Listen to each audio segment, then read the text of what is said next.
¿Significa la palabra equidad? Que somos todas y todos diferentes, Y merecemos el mismo respeto y las mismas oportunidades. porque somos amigas y amigos Jugamos, compartimos y respetamos nuestras diferencias. y nos tratamos con equidad.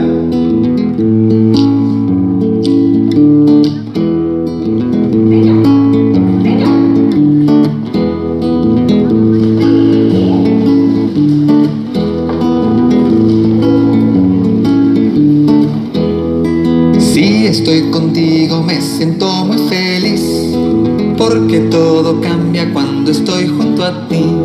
Aprendiendo voy creciendo y al mundo descubriendo, y por los momentos compartidos cantemos así. 1, 2, 3. Porque somos amigos y amigas, y en la vida no hay nada mejor que tener un amigo y amiga y quererlos con el corazón.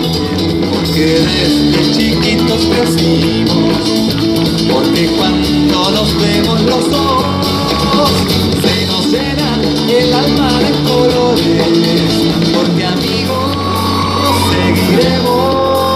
seguiremos, tú y yo, porque somos amigos y amigas, y en la vida no hay nada mejor que tener un amigo y amiga y quererlos con el corazón, porque desde chiquitos crecimos, porque cuando nos vemos los dos se nos llena el alma de colores, porque amigos seguiremos,